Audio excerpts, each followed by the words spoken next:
Rooibos is indigenous to the Cederberg mountains of South Africa. Despite efforts, rooibos still only grows in its homeland, South Africa.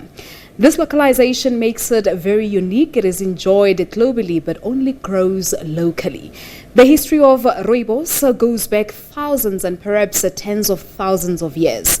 The San people, South Africa's First Nation people, used it as a medicinal herb. It's also possible that our pre-human ancestors drank rooibos. It is Heritage Month and we continue to reflect on our heritage, things that are proudly ours. We're joined now via Zoom by Marthane Swart. She is the secretariat of the South African Rooibos Council, and she joins me now live via Zoom. Goeiemiddag. Thank you so much for joining us here on the SABC News channel. Goeiemiddag, Palesa. Hope you're well. Thank you and good to be here. Thank you so much indeed for coming through. So, as I said, it's Heritage Month, so we are priding ourselves with one of our own homegrown indigenous herbs, so to say, rooibos. So, it is becoming a big deal in Japan, and one of the largest tea drinking nations in the world, of course, that is Japan. How is it doing here at home? Rooibos, I think it is doing really well here at home. I also, as people are aware, rooibos have many properties that can support your health. And through the COVID-19 pandemic, we have also been focused on sharing some health information on rooibos. We also supported our health workers, and we donated some tea to the nurses who looked after our own who was ill. So yeah, I think it was all of us needed a bit of comfort during the time of the pandemic, and I'm sure many turned to what some would call our national drink. Yeah, and you talk about the pandemic, and I do know that during this COVID-19 pandemic, many experts have been encouraging heart patients to take better care of their hearts by eating right, exercising, and most importantly, drinking more rooibos. Yeah, you can. It's important that we say that rooibos is part of a regime that supports a healthy lifestyle.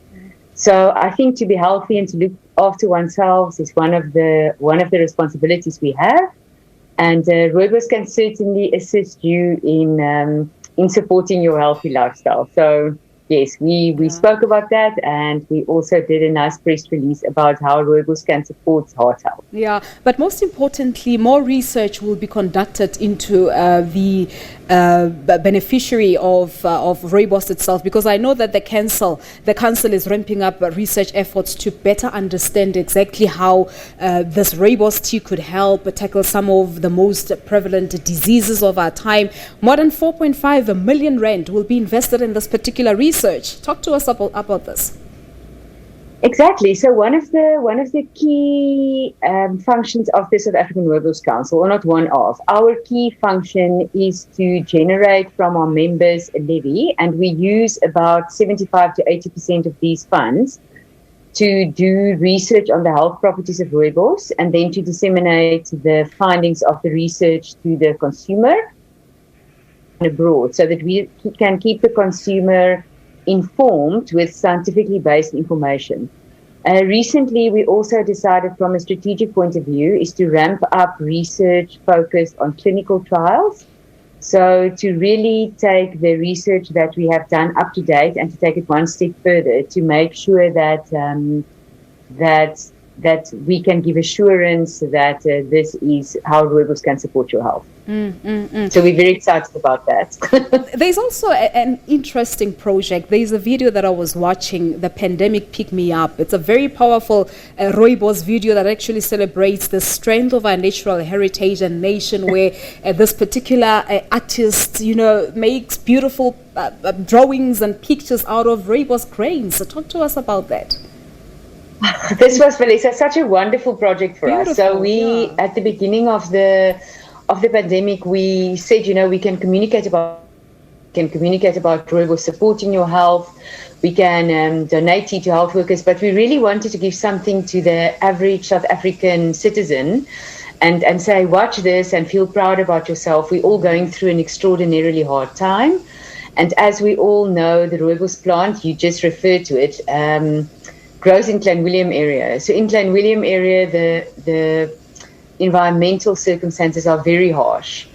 And as this plant is moving through really harsh circumstances, it survives and it picks itself up and it continues. Yeah. And we wanted to give this message to the people of South Africa to say that you will survive, you will pick yourself up, and you will continue even in this very difficult time. And we chose to do this video with rooibos dust. So it's similar to sand, and you can see now on the screen, this artist really made a beautiful video. It's beautiful. It is indeed beautiful. And really, are we really embracing it enough? I mean, this tea is consumed globally, and it's only grown here locally. Listen, I can never survive 30 minutes without my cup of rooibos, I must admit. But are we embracing it as efficiently so as South Africans? I think we are embracing it, and I think if you look in the press and how we're engaging with rooibos, we're drinking it, we're talking about it. We just we also cooking with it. We're making braai ribs with it. We're making cocktails with it. We're putting it in iced tea. So I think as a nation we're really embracing it. And for Heritage Day, I hope that you will make your rooibos with or without a cocktail.